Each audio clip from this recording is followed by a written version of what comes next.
Hi, everyone. I'm Debbie Wells from Artful Buzz, and I'm very happy to offer this free webinar to you.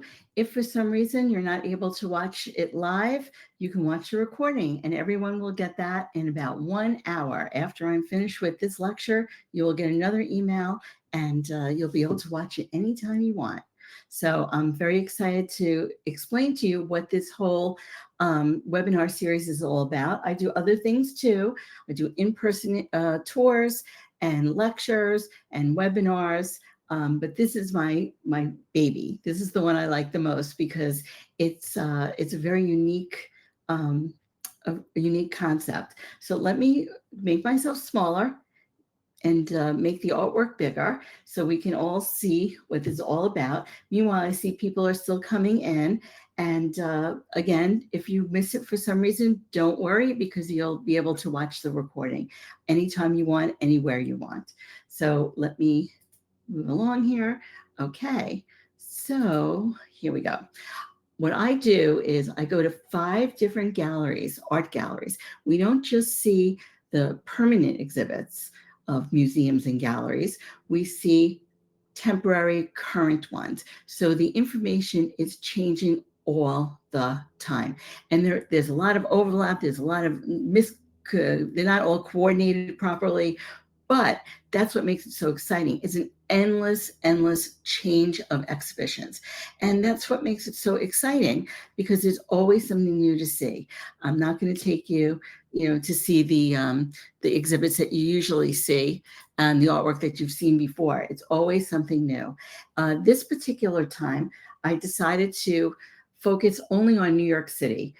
Today we're being New York City centric, but I promised it's art galleries and museums in New York City and around the world. And I really do that. On my usual webinars, we've gone to California, Philadelphia, Miami, let's see, London, Paris, Rome, Italy, you name it, we've been there, Shanghai, it's just wherever the good art is, I find it for you.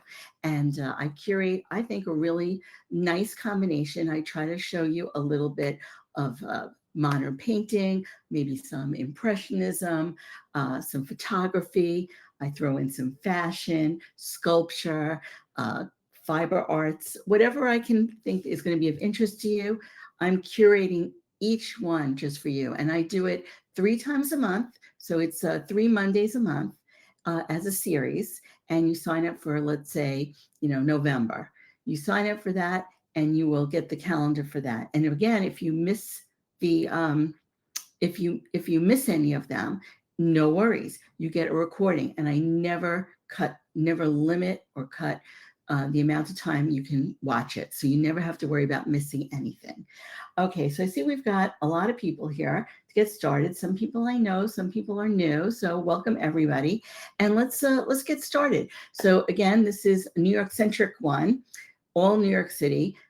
We have a gallery, a museum, a gallery, museum. So a nice combination. Let's get started. Okay, so this is another thing that I usually do with these webinars. I've got it down to a really nice formula. So this time, what we do before we go to see each exhibition, take you to what I call an art spot. And basically it's just to know where you're situated. So if the gallery is in Chelsea, I'll show you something from Chelsea. If the exhibition we're going to is in Paris, I'm going to show you something that's going on in Paris. It could be an architectural site. It could be street art. It could be another museum or another gallery. It could be just some tourist attraction that's in the area. Anything that I think is going to really give you the flavor of where we are. And then we're just going to go from there into the exhibition. So we're going to start off with one of my favorite murals in New York City. And this is in Chelsea, right across from the High Line. It's actually right above one of the more popular diners. It's called the Empire Diner. It's got like a little bit of an Art Nouveau feel to it, you can see. But big attraction for me is not just the restaurant, but what's above the restaurant. And you can see it's a big mural that's been painted on the side of the building behind it. And if you look closely, you can see that it says Cobra on it, Kobra.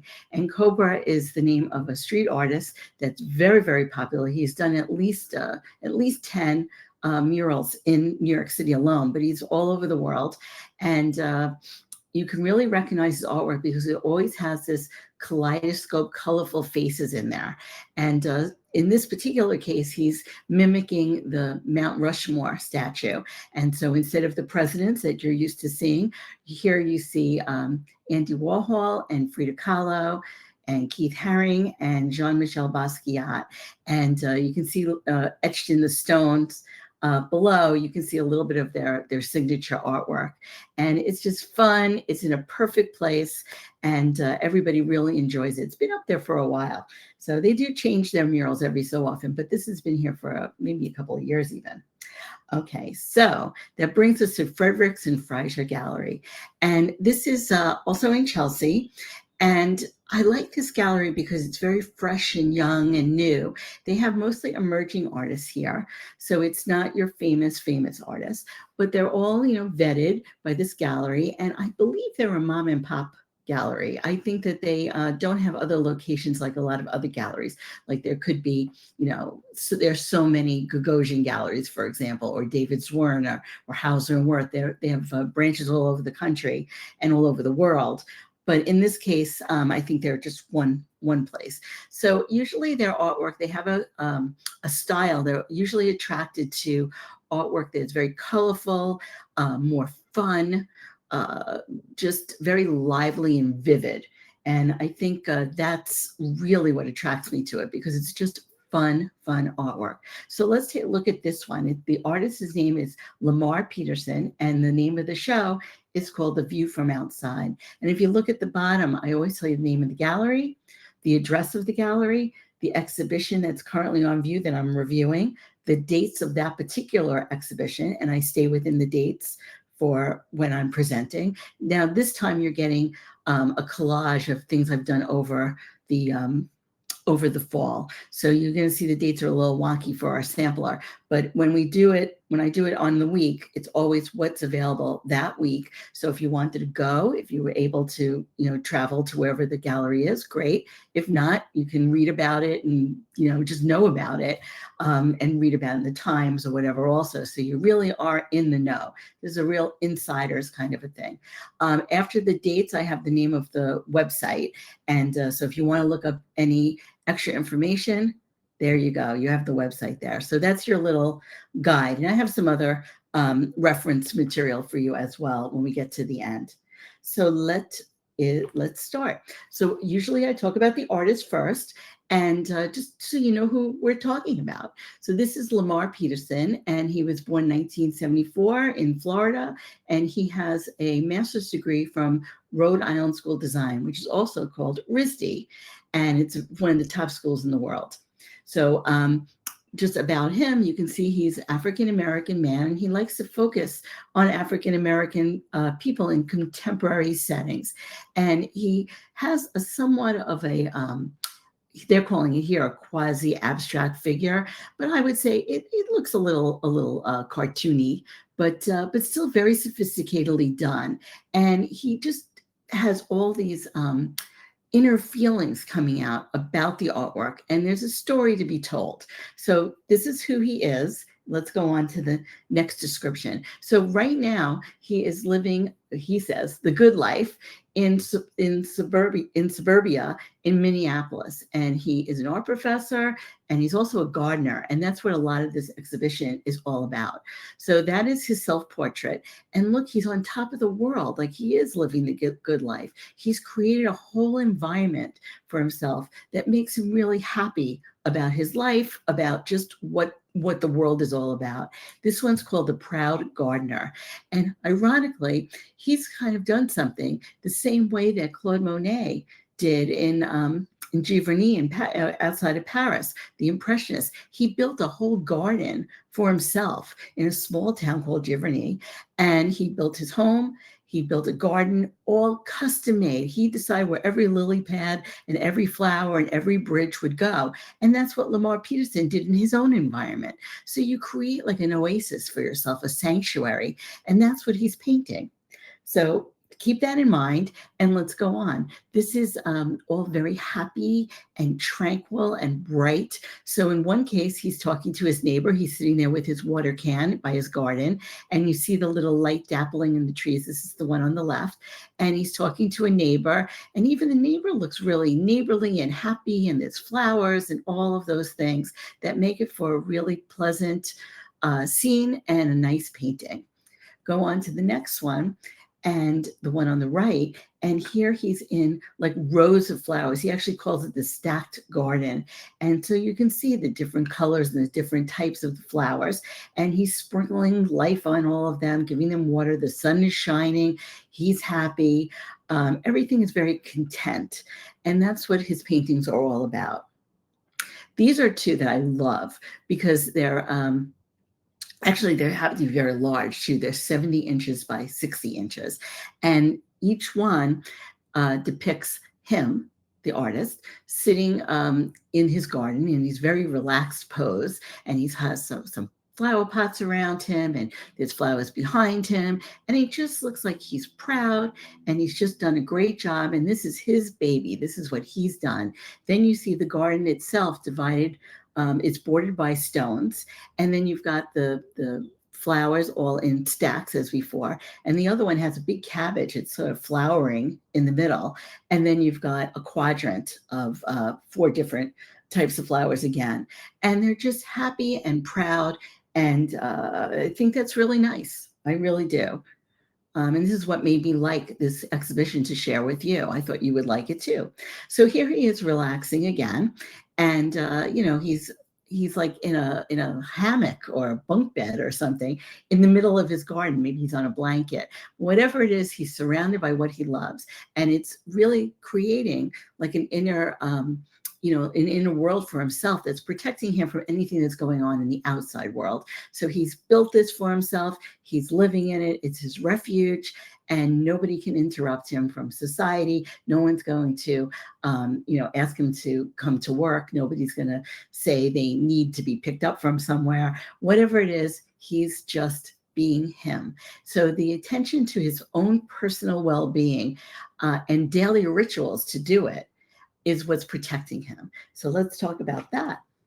So here are some examples of the daily rituals he talks about. Me, I'm not a ritual type person. I'm a different kind of art person where I'm all over the place doing different things at different times. But he finds a lot of joy and contentment in doing the same thing all the time. And by doing these rituals, he's creating a predictable, wonderful life for himself. So in one case, he's also, again, sprinkling water on the flowers in this beautiful garden behind him as well. And the other one, you're seeing his home. It's purple with an orange door, but you've got like almost like a thought bubble in the middle where, you're kind of seeing what's going on inside. In this case, he's making himself breakfast, and he's making 2 eggs. And that's what he does. That's how he has breakfast. So he's got this very content, life that's making him very happy. Next, here's I think I went past one. So this one is a little art history reference, which I always love. I try to find those whenever I can. So in this case, the one on the left is called In Lunch on the Lawn. And Lunch on the Lawn is him again with a neighbor behind him, those same kind of bright houses, festive looking blankets. There's some food, and it looks like a glass of water or something. He's got fun sneakers with fun socks. The sun is shining. The clouds are beautiful. And he's like, hey, neighbor, everybody's happy. And when you look at that painting and the title, it gives you a hint that it's actually referencing something from art history, and that is Luncheon on the Grass by Manet, Edward Manet. And here, this was a very controversial painting at the time, mostly because of the nude woman in the front, but they're having a picnic, and it's a whole story in itself. It's very, very famous Impressionist painting, but look at the similarities more than the differences. Both having like a picnic, the man in the front is in a similar position to the woman that's nude looking at you. She's looking at you almost like as if you're part of the painting, inviting you in. And these two people in the Lamar Peterson's painting are also inviting you in. They're waving hello. They're just giving you a welcoming glance. And anyway, and you can see the way the arms are and knee up, and it's all part of this relaxed, welcoming scene. So that's a nice art history reference as well.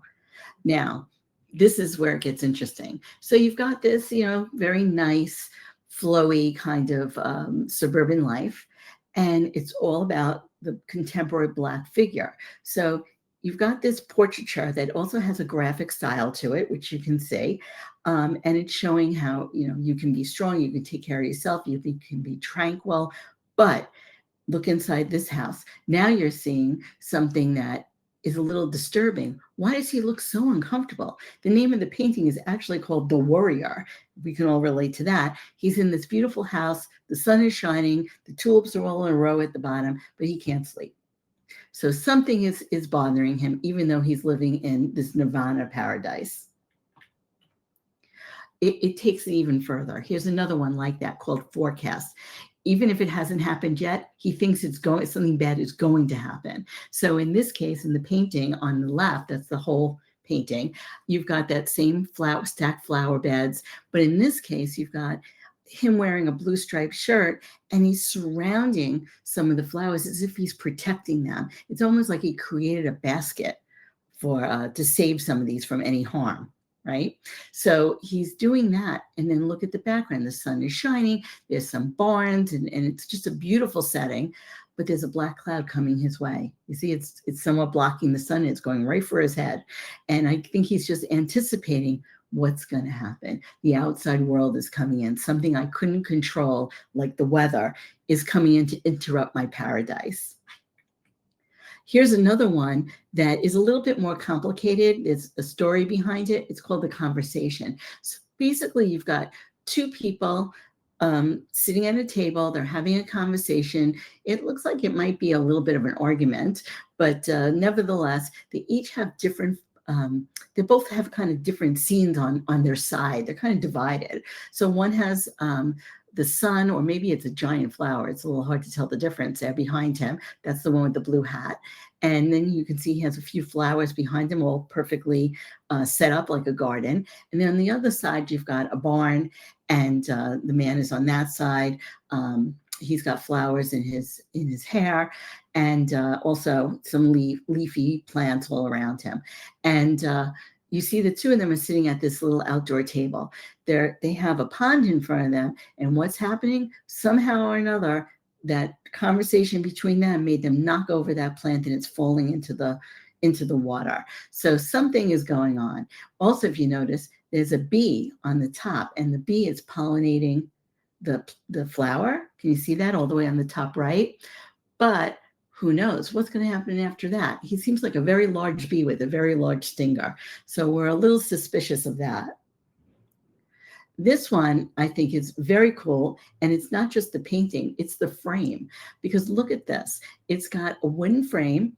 And then if you can see, there's a little attachment that's connecting a vase on each side. Inside are plastic flowers that are coordinating with the painting, but it gives that gardeny feel. So he looks like a pretty content, normal person just looking right at you. But look at his neck. That big bee from the other painting, it's going straight for him. It's about to puncture his skin. So it's called Stung. And let's all hope that we're not just minding our own business and all of a sudden, boom, you get stung by a bee. That's not good.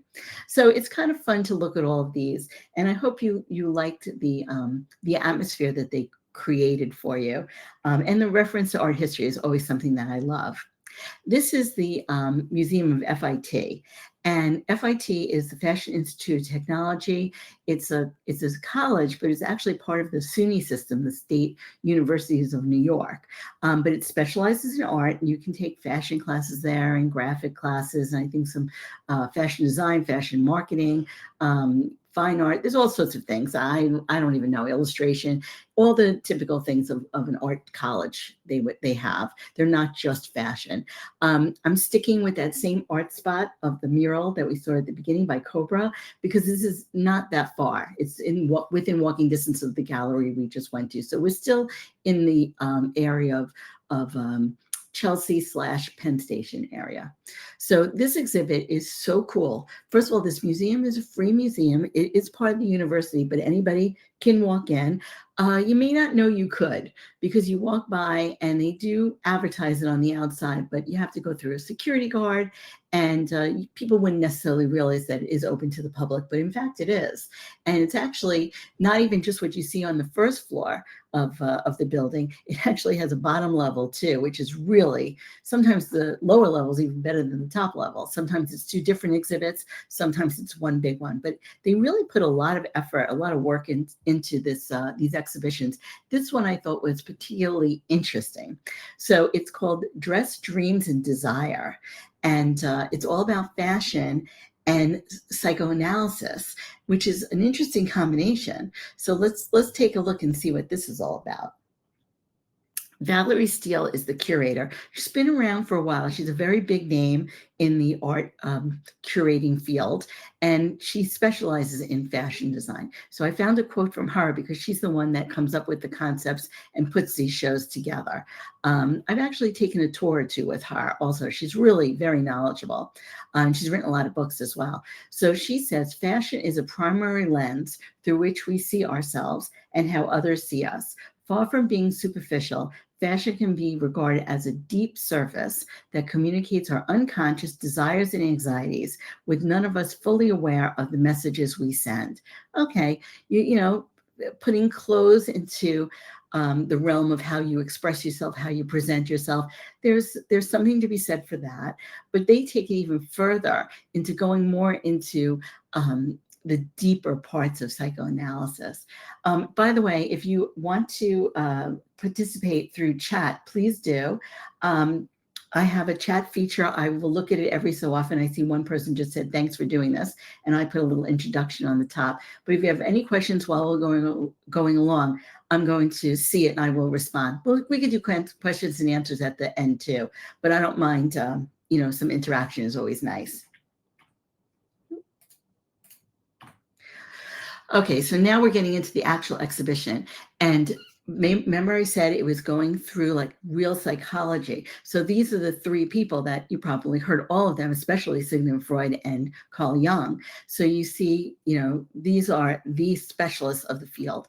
And now you're going to see some artist interpretations of this. Some of them are more like clothes, as opposed to something a little more unusual, like this veil, which is what it really is. It's two eyes and a mouth that's held together with a mesh material right on top of the woman's face. And I think it's pretty cool. And the artist herself is wearing this mask, and you can see the pearls are used as seen as teeth, and there's a lot of embroidery in there as well with some glittery beads and things. So now we're going to get into clothes. And I think these are two great examples. So Jean-Paul Gaultier, he actually designed both of these dresses. Ironically, they're in similar colors. The first one you see on the left is called the cone dress. And you might have seen it because Madonna has worn it. She wore it in some of her music videos and performances. And there she is. In that photograph with the blue one, she's a little older, but she's wearing another version of the same dress. And obviously it's got very surrealistic boobs area.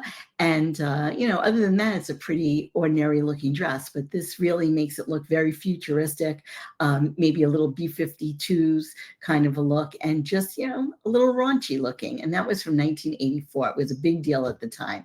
The other one is done by the same designer. It's a lot more subtle, but if you see, it's a suit, right? Just a regular looking suit, but it's got those Ben-Day dots on it. And if you look carefully, you'll realize it looks like a printed photograph of someone's torso. So you can see the legs, you can see the abdomen, you can see the belly button, you can see the chest, you can see a little bit about how the arms are situated, and it's seeing the naked body but not really. And it gives it, it's so subtle that if you saw it from a distance, you may not even realize it. Only because I'm showing you and the person is standing still, can you even see the illusion of the nude body in there.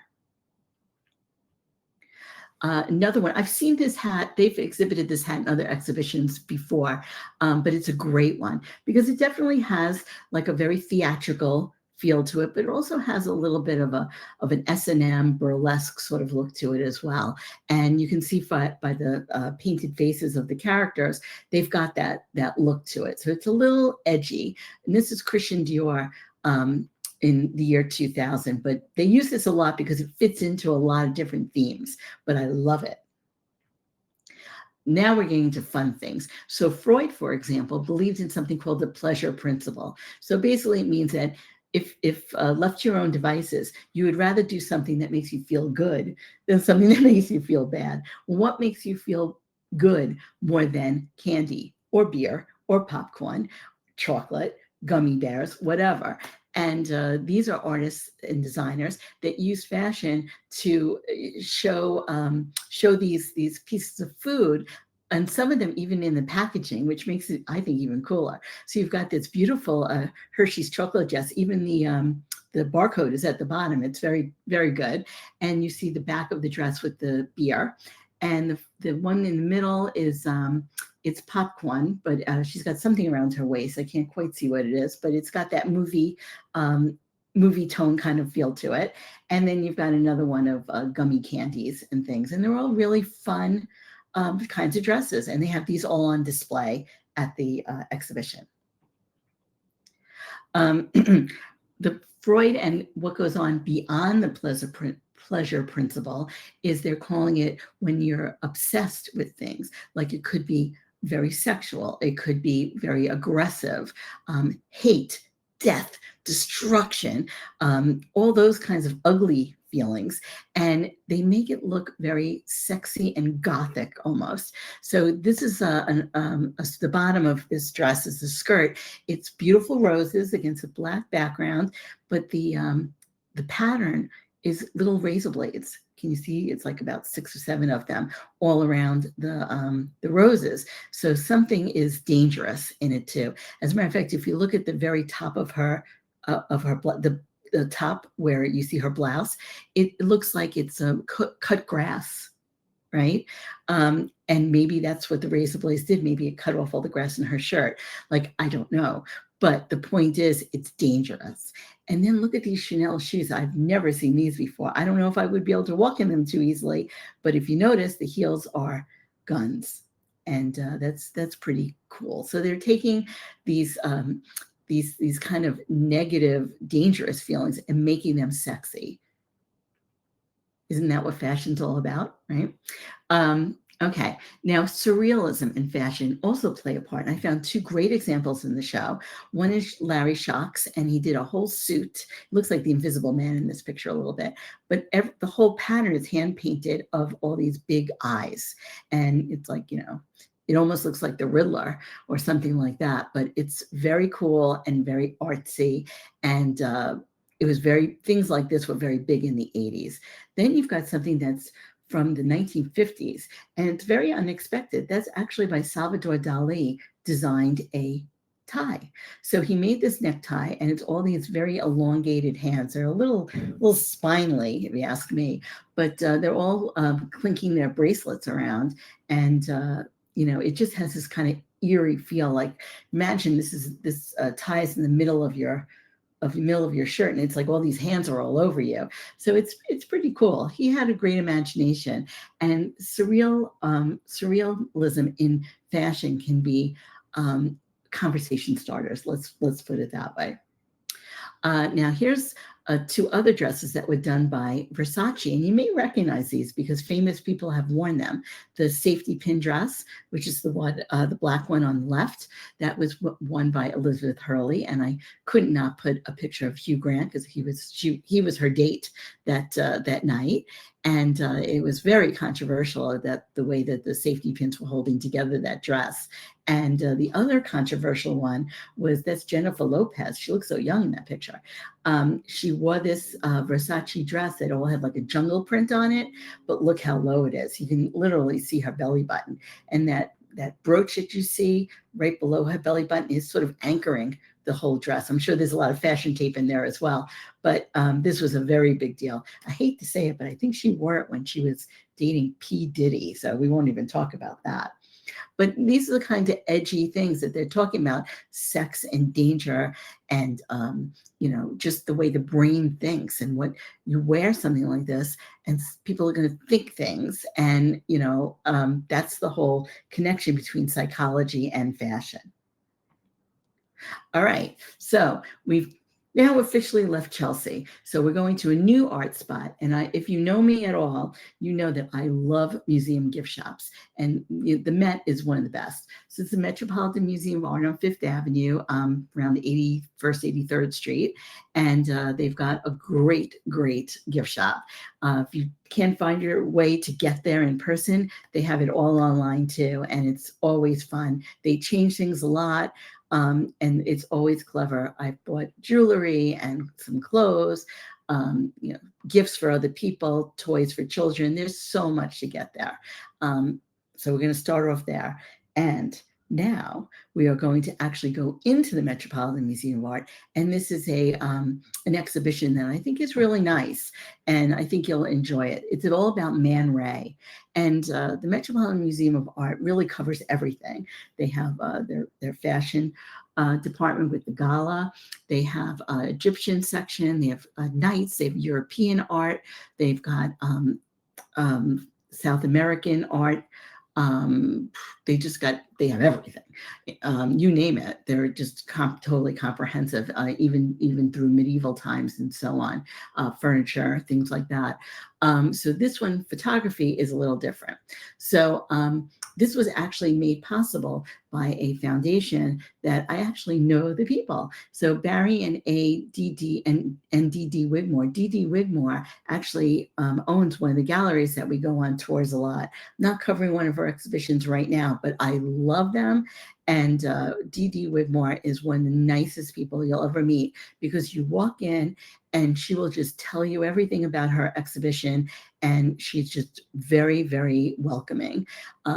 So I'm really glad that they're a big part of the Metropolitan Museum of Art as well. So didn't surprise me when I saw her name on there. So it's at 1000 Fifth Avenue, and it's a big, big building. I think you all would recognize it. And it's called, this particular exhibit is called Man Ray, When Objects Dream. So there he is with a camera, but wait till you see what's coming up. So speaking of Salvador Dali, that is a very young Salvador Dali. He doesn't even have his proper curlicue mustache yet. Man Ray, that wasn't his real name. His real name was Emanuel Radinsky. And he was a visionary, but mostly for his experimentation with photography and other things too. But you can see the link between him and someone like Salvador Dali, because not only did they both have careers in similar places, and they were in some of the same places at the same time, but they also both had what they call Dada and Surrealist connections. And you'll see that because things are a little bit dreamlike, a little bit weird in these, and they're experimenting. And, you'll see that. And it's funny because someone famous took this photograph, and Carl van Vechten is a famous photographer who was also part of that whole art crowd. And he took this photo of the two of them. So it's double fun. So he actually came up with an invention, and he called it the rayograph. So what is a rayograph? Well, obviously he named it after himself because his name is Man Ray, but he experimented on an old technique of how you make photographs, but you're not using a camera. Okay, so you're not having a camera like this or with a cell phone. You're actually taking a piece of like photographic paper, which is something that's sensitized. Like imagine if you were a long time ago when people were in photo labs and they put certain paper into the chemicals and then light would, images would start to develop. So this is the same idea of taking paper like that, but instead of soaking it in chemicals the way that you probably remember doing it, now you put the sensitized paper in a dark room, then you put all these objects on top of the piece of paper, flash a light, and that's what you're getting. It's almost like a Xerox machine, right? If you sit on a Xerox machine, right? A lot of people do that, or you put your hand on it. Let's be nice. You put your hand on the Xerox machine, you turn it on, and you get a copy of your hand. And it has the same kind of look of what you're seeing with this rayograph. So actually, I see a hand in the middle there. You can't always recognize what all the objects are, but you get the idea that it's like a photographic still life. And they're a little mysterious because of the way that the way that they're portrayed, but most of the time they're just everyday objects. You just don't realize what they are. The hand is the only thing I easily recognize. Maybe in the middle there's a straw or a stick or something, like a toothpick or something like that. So here are some more examples. I wanted to show you all different kinds and how some of them went a little bit more towards surrealism. So you've got the one with the gears, and that's just, I love that one. And, the gears aren't even all connected to each other. And then you see this other one with a hand, and you can see how it's been exposed on the paper and pointing to an egg. And it's all like, well, what's happening? What's the story? And that's why there's a mystery to it. And they're photographs, but they're also carefully composed. So you're capturing a moment, but it's a planned moment, if that makes any sense. This is a great example of something that probably kids did this and for an arts and craft project as well. And in this case, you've got plant life. So you've got some leaves. You place it on just like you would for a Xerox machine, flash the light, and now you've got an image. So nobody took a picture of it. You just took the paper that was photosensitive, flashed the light, and all the items that you put on are blocking the paper from getting exposed. And that's where you're getting this black and white and somewhat gray fuzzy images. What is the bottom of the hand touching the egg? Let's see. I don't know. First I thought it was a butterfly or something like that, but I'm not sure. I think it might be like even though it's not possible, like a butterfly coming out of an egg. I think the hand is holding something too. But the thing that they're really pointing to is the one that the finger is pointing to at the bottom. See, that's where the mystery comes in. I'm not sure, and you're not supposed to know. Now, this one is really one of my favorites. It's so simple, but it's so interesting because it has also a art history reference. So you see the one on the left, that is the violin of Ang. And you can see it's a beautiful woman. She's dressed as an odalisque. She's got the turban. She's very exotic looking. This was very popular a certain time in the 1800s. They thought Japanesism and Orientalism, all of those things were very exotic, and a lot of artists portrayed them. A lot of them were called the odalisque. In this case, you've got the nude woman. You see her back, a little bit of her torso and below. But what's really noticeable is it looks like an F, an upside down F or a backwards S. And when you look at it, it's just like the way a violin would look. So she's become a violin. The shape of her body is the violin. And that's where the surrealism comes in. The reference to art history is that there was an artist whose name was Ingres. That's where it's even in the title there. And, roughly 100 years or less previously to this photograph, this was a very typical type of painting that he did of a Turkish bath. And that's where that whole odalisque things. It's almost like they're all part of a harem. And you can see they're not dressed, they're dancing exotically. That's what people in Europe were very interested in. This one is straight on nude photographs. And, you're getting the photographs themselves that are in the exhibition are the ones that are on the left, the upper and lower. And, they're pretty typical, but the body is a little exaggerated because of the lighting. So it almost looks like the legs, especially in the bottom ones, is disappearing. And same thing with her face, like it's almost, her face is framed and then it's almost black. And so he's experimenting with the lighting. And in this case, the woman herself, her name was Kiki Montparnasse. That was not her real name. Her real name was Alice Prynne. And that's a photograph of Man Ray standing in front of a photograph that he took of her. Okay? And she was very big at the time. She was part of that whole Parisian crowd. And and she was an actress and a model and just all around socialite, and everybody. She was everybody's muse, more or less. And she actually had an 8-year relationship with Man Ray.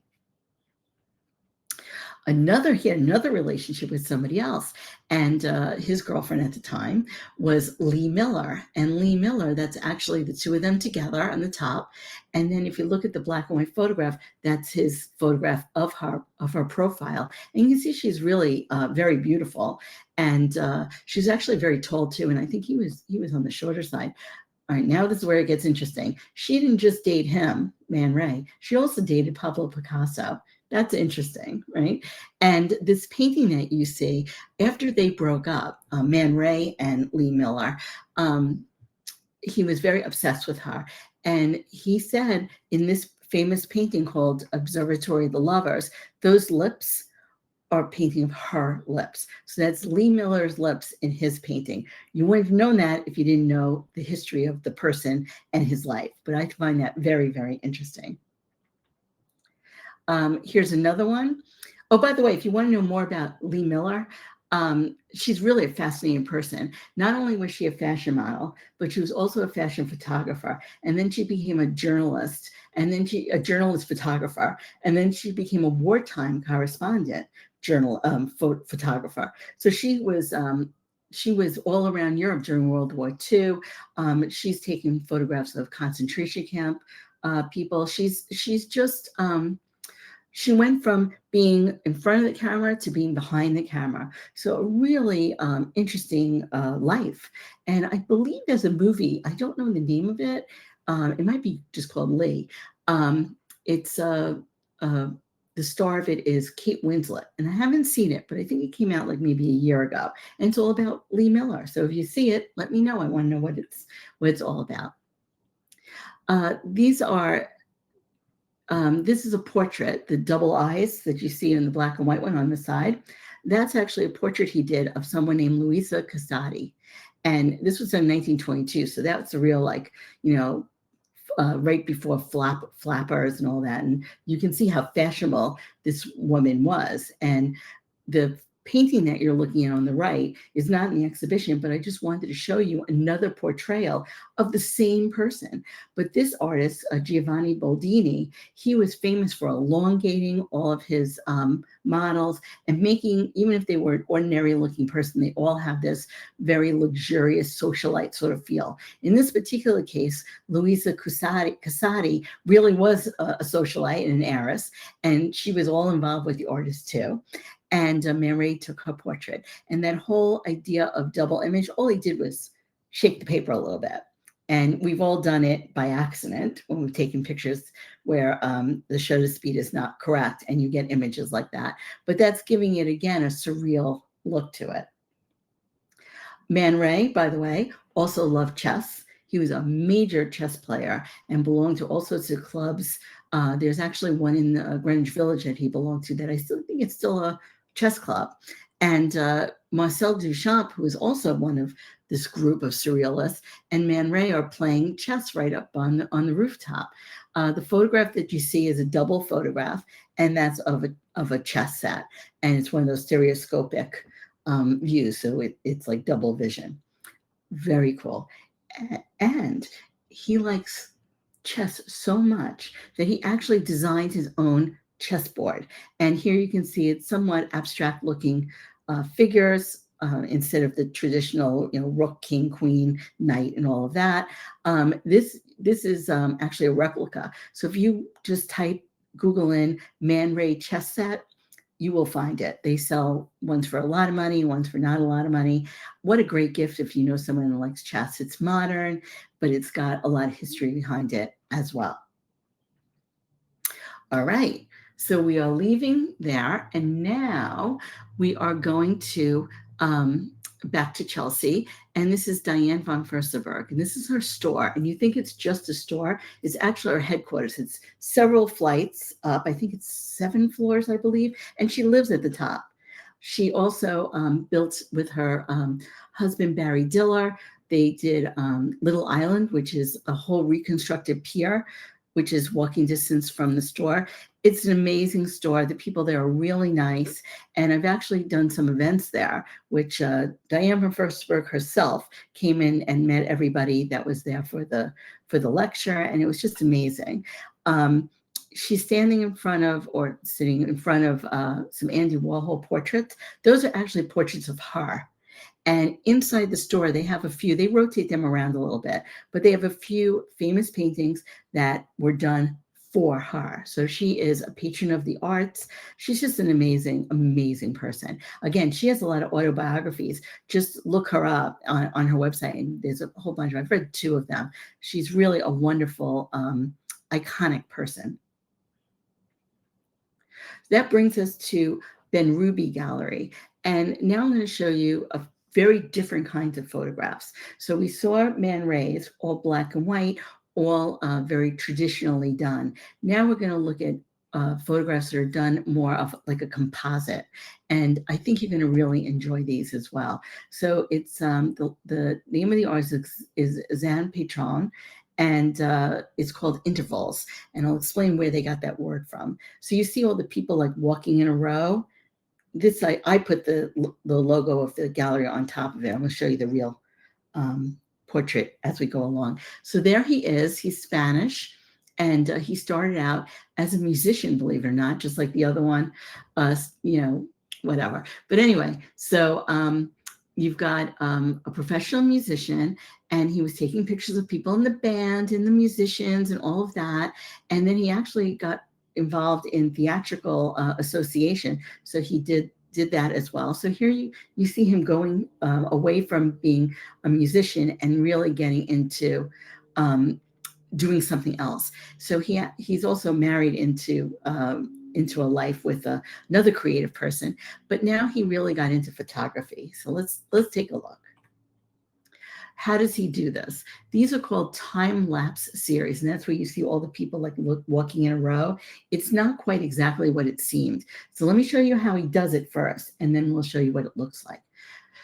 So he calls his artwork human portraits of cities around the world, and he's done it everywhere. So I'm going to show you mostly New York City, but a little bit of variety. And he calls it a living project because he's narrating a story, and he's got himself fixated in a certain spot, but people are coming and going. So his camera, for example, that's him, and it looks like it's snowing that day. He's got an umbrella, and then taped to the umbrella, it looks like there's some plastic on it, probably to protect it from the weather.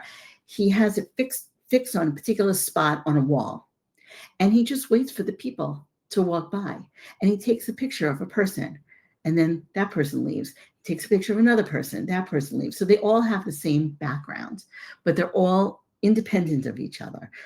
Okay, so let me show you what it ends up looking like. So if you look at this, it's the American, he put it together to look like the American flag, but in fact, it's a bunch of people walking past a blue background, and then it's individual people walking past a white background and a yellow, and a white and a red background. And sometimes it's one person, sometimes it's 2. They're not always walking in the same direction. Sometimes somebody has a bike, backpack, looking at your cell phone, pushing a carriage, or they could be doing anything. But it's mostly individual people just walking. They're going somewhere. So now you look at this is the whole. So let's look at it when you get really close up. And again, you can see where each one is individual. They put a blank one in, he put a blank one in between, but you've got a person in front of that blue industrial looking window. It's really cool. It is really cool. I agree. So that Ellen just said it was cool. And then where the red and white is, it's the same idea. So one was against, it looks like a red brick wall. The other one was against like a white concrete wall. And he puts it all together. So think about it. All these people are individual. They don't know each other, but he put them all together to make it look like a community. So this one, is Halloween in the West Village. So again, he's got a sidewalk, and then he's got a red painted brick wall, and he just stays there with his camera and just takes shots and puts them all together. And the dividing line is more or less where the street, the dividers in the concrete are, right? The lines in the concrete. And so here I wanted to blow one up so you can see just a little piece of it. It's the one on the second from the top row in the middle. So you've got a man walking his dog, and then you've got a person wearing a Halloween costume because it's Halloween. He's got a little yellow basket, and you can see his sneakers coming through the bottom. But that's a pretty cool costume. And then next to it, you have a girl and her, I guess her mother, walking. She's wearing a costume and she's holding a trick-or-treat bag. So you really can tell stories. These people weren't interacting with each other, but he makes them interact. And by doing that, you can develop all kinds of stories. What a conversation piece to have, like in your home or office or anywhere, because I think it's you could just keep looking at it and making up stories in your head. So here is Hudson Square, and the same thing. He didn't that. I'll show you the background is orange and yellow, and that's just, remember, that was just one person in front of that square diagonal. He keeps making them into a pattern, so it's created almost like a quilt of people. So let's take a closer look at this. So I got it close and then closer. So I think you're getting the idea of how each one individually could stand on its own, but putting it together, it's amazing. It almost reminds me of like a Dr. Seuss book where people are coming and going, and and it just makes a wonderful composition. Now, it does remind me of another artist, and you may not have ever heard of him, although Diane von Furstenberg has a portrait that he did of her where she has the same black and white outline, so you don't even see a face, it's just a circle. But instead of having these colored clothes like you see on the children on the bottom, he actually put a Diane von Furstenberg print on there, so it was custom made for her. Very, very cool. I think that's on display in the store as well. But anyway, if you look at the black and white on the top, it's the same idea of having individual people. Those are actually individual statues. You can see the platform, that white square is actually the base, and the black outline that you see is all metal. So what looks like it's white to you is really the wall behind these people. So you can put your hand through them, basically, if you so desired. So each one of them is doing something different, and they're not really interacting with each other. Put them together, you'd say maybe they're waiting online, maybe they're waiting for the bus, something like that. And they're all doing very modern things. Somebody's listening to their headphones, somebody has a shopping bag, somebody's looking at their cell phone, all those kinds of things. The one at the bottom with the 4 children, again, they're walking in different directions, and I'm comparing it to the artists in the exhibition. This is not part of the exhibition. You've got 4 children going in different directions, and this one, I believe this was a ceramic, and that's why they colored them all in as opposed to the black and white one, which he's more famous for. And then the one with the green background, that one actually is a video version of the same thing, but here he's actually making them move by making it animated. So it's somebody that also likes the comings and goings, the people being all in one place, but they're all individual, and they are very cityfied. And I just thought that there was a connection between these two. I have one more from the original artist, and this is one that was done of the rain, and it's called 10th Street in the Rain. So you've got the full one where you've got 5 rows, and then I made a close-up so you could see them a little closer. And it's funny because they all look a little blurry, which is almost giving it an impressionistic look because it's raining, right? They all have umbrellas. That makes perfect sense. But let me pull it a little closer, and this is what you see when you really get in deep to this. And if you notice, in front of the scene of the rain, what's really making it look even foggier is the fact that you've got these very clear rain dots. It's like drips and drops from the rain. But I think what they probably did here is, forget about the people that he photographed. He probably put a piece of glass or maybe it's the camera lens that was unprotected, and it's actually repeated as well. So if you look very carefully, you'll see, I think you can see my mouse, at the bottom there's like a horizontal line, and you've got one line all the way on the left, and then you go on the other side of his feet, there's another line, just a little brown line. Then you see the person in the middle, then that brown line is there again, and same thing again. So you've got, each one of these is really individual. If you look closely, you can see there's a pattern to the raindrops as well.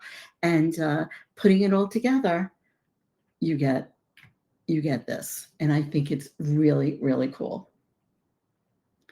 All right. Also, this particular artist has a studio in Mana Contemporary, and Mana Contemporary is a factory that they reconverted into artist lofts, and it's really cool. They can be very big or very small studios, but they're all, some people have their doors open, some people have them closed. They do exhibitions, they do open studios.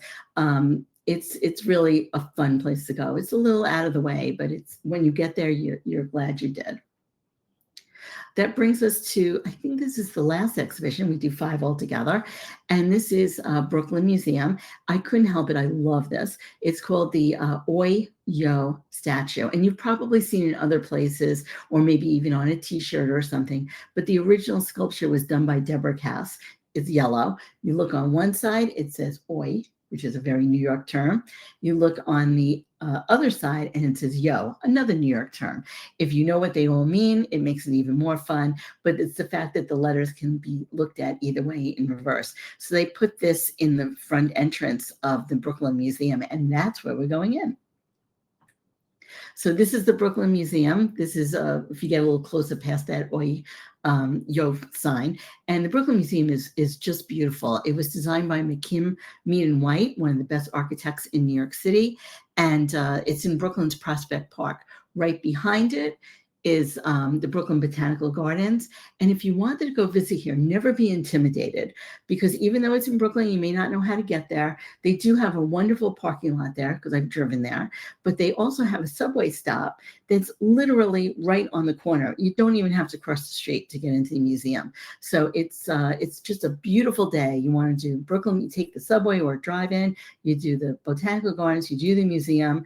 Oh, what a day. It's really spectacular. So let's see what this exhibit is. Before we get into the exhibit itself, let me tell you how it was inspired.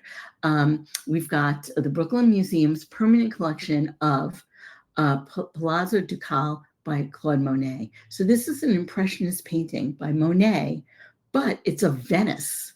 And that gave the museum curators the idea of getting from this subject a whole exhibition. So let's take a look. First of all, the reason that Claude Monet did a series on Venice is because he went there. He went there on vacation, and there you've got him and his second wife, Alice, and it's just amazing. They're standing in the middle of this piazza, and all the birds come, and I think if you've ever been to these kinds of squares in Italy, you know what it feels like. And I just find it just a really humorous snapshot that they took. So he decided that Venice was just so beautiful that he had to paint it, and then he decided to make a series. Now, if you remember, when you do Impressionist painting as he did, color and light is what you want to capture the most. The actual architecture isn't as important. It's the feel, it's the texture, it's the way the light is, the way the colors are bouncing off each other. And you can see it has that same Impressionist feel. It just looks a little different because you've got gondolas and Venetian buildings and things there. So it makes it a little different. So now I have a few versions of what he did, and it was all different palazzos and canal scenes and so on. Here you get a little more taste of the architecture because you can see the mosaics in there and the windows and so on. And there's a gondola right in the front. So again, you don't see a lot of detail, but you get the feeling, and the feeling and the brushstrokes and the color and the light is what you're really seeing in these paintings.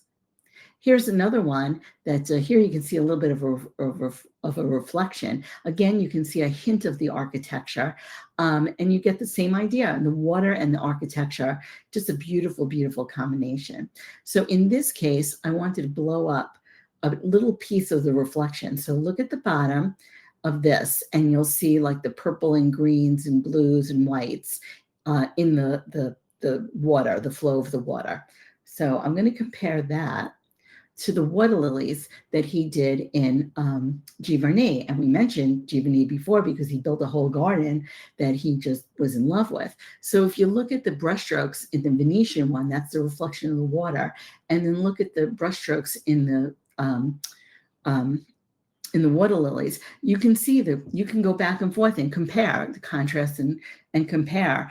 They're similar in color, different in strokes, but either way you look at it, it's not very detailed. It's not really a documentation of what he's looking at. It's more of an emotional feel to them and just capturing this particular moment. If you would have gone and painted the water lilies or the water in Venice a different time of day, it might have looked totally different. So that's what they're doing in these paintings. Just to show you the difference, in this exhibition as well, they have some examples of other artists that have also painted Venice. And in this case, it couldn't be more different. This one was done in the 1700s, and it's just so detailed, almost like a photograph. I mean, the architecture, especially on the part under the dome, it's just gorgeous. I mean, you can really see details here. You can count every step. You can look at every window. You can't do that in the Impressionist paintings. So it gives you the idea that they could be painting the same buildings and the same things. This one actually has people in it. None of his did. But it gives you the idea of how different you can look at the same place and it could look different. This one is actually by an artist that was contemporary of Monet, the John Singer Sargent. You can't really 100% compare this because this is a watercolor, but you get the idea of that same impressionist look. It doesn't look like the gondola drivers have faces. You can't really depict too much of the architecture. I see a few hints at a window, hints of some of the architecture. Even the water only has some simple brushstrokes going on it. But that's part of just watercolor in general that's painted like this. It's very rough, but you get the idea of depicting a similar scene, but portraying it with a different technique. I just couldn't help myself. Here's one more. There's one of the domes. And oh, thank you for liking it. After this, I have one little bonus if you want to stay for a few more minutes. If not, you can watch the recording. So anyway, one more, and I just love this one. That just brings us to a summary of the things that we've done. And, you can go back and look at any one of them if you want to watch the recording. And now you know where things are a little bit. And now I have a bonus. And usually I just can't help myself. I have to do something. So here I wanted to show you one more thing. And this is an exhibition that's at the Frick collection. And the Frick just opened. So everybody's just talking about it. It's a rave. So this is the Frick Museum that now that it's been renovated. It was under renovation for a couple of years. This is what it looks like if you were standing on the Fifth Avenue side, like by Central Park, and you were looking in that way. So they still have, the garden was always there, but the little portico on the side is now enclosed, and they expanded it a lot. They did a lot to it. So just so you know, some of the Frick collection masterpieces, I just wanted to show you some of them. And they have one of everything here. It's just amazing. A Rembrandt, a Holbein, a Renoir, Degas, Ingres, Goya, Bronzino, Vermeer. I mean, this is just some of them. And I don't think there's anything that's newer than an Impressionist painting there. And because it was someone's original home, it gives a very different atmosphere than going to a regular museum, even with their changes that they did. And now they have a restaurant and a gift shop. It's really very, very nice. So in one of the hallways on the first floor, there's these 4 paintings. There's the little hallway. It's like a dead end, and it's called the Boucher Room. And I have to tell you, it's one of my favorites. There he is, and he's all part of that French Rococo style from the 19th century. And everybody is just pretty and fanciful, and it's just so fashionable looking, and I like that. So let's see his paintings. These are the 4. You saw the frames over there. You see that they're shaped a little unusually because they were supposed to be put in, I think within certain molding. So here, this is what the paintings look like without the frames. So this was done in 1755. And as you can see, you got the 4 seasons: winter, spring, summer, fall. And this is where it gets interesting. So there's a new artist. You can see how young she is. She took the idea of those paintings and she changed them into abstract. So imagine taking these paintings of pretty couples, and they're very romantic, and so much lush landscape and all of that, and all the gorgeous clothes, and she changed it like what you have behind her. So she looks at all of this and she creates these abstracts that you can sort of get the feel, but you can't really see anything. So it's very interesting. You may not realize where these abstracts came from, but in fact, the Frick was so impressed by these, they let her make murals of those particular paintings that you just saw. So I want to show you what she came up with. This is her working on it. So you can see it has the light, airy flavor of the Rococo of Boucher, but they look totally different. And they're also very large. And this is what the room looks like with the mural. So this is up for exhibition for a while. And I think they're just beautiful. Now, you try to depict any of the things that we saw in the original, you're really not going to be able to. But you can get the flavor. And there's a nice little bench there to really contemplate it all. This is another painting that she did that's on exhibition at Hauser and Wirth that all work together. And this one is a triptych. That means 3 in a row. Here you can see a little bit more people in there. If you look carefully, you may see an arm, a torso, maybe a building, trees, just a hint of them. And it's called She is Beauty and She is Grace. Here's another one, Maybe She's Born with It, which I think is the Maybelline commercial title. And it's the same thing. You get a feel for something, but you don't really see anything. It still looks abstract, even though if you look hard enough, you might be able to see something that means something to you. Here's another one. This one's called Lipstick, Lip Gloss, Hickeys 2. And again, you've got, before we just saw these very pretty little couples doing, innocently on a sled or something like that. And here she changes the titles to be a lot more risque, a lot more contemporary, and much more abstract.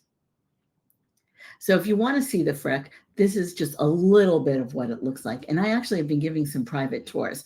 I limit it to only 4 people. So if you want to go on a tour and see everything, including this mural, let me know. Anyway, these are just various rooms in it, and you can see how absolutely gorgeous this museum is. I'm going to end it with this. That's my website if you want to learn more. I do webinars and in-person art gallery hops and tours of museums. Sometimes we go to an art studio to visit. I do lectures for organizations, all those kinds of things. And what I'm most proud of is my newsletter. So it's become very, very popular. It comes out 3 times a week. And I give you all these fun little tidbits and just fun facts and interesting things that I'm just sharing with you. It's really like a blog, but everyone seems to really enjoy it. I try to appeal to everybody.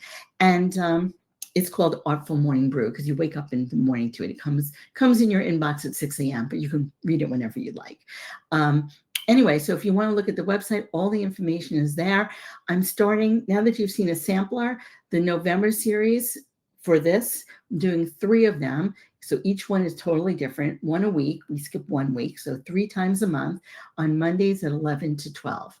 Now, if you, for some reason, can't watch it that time, it doesn't matter because you can watch the replay anytime you want. And you automatically get that whether you watched it or didn't.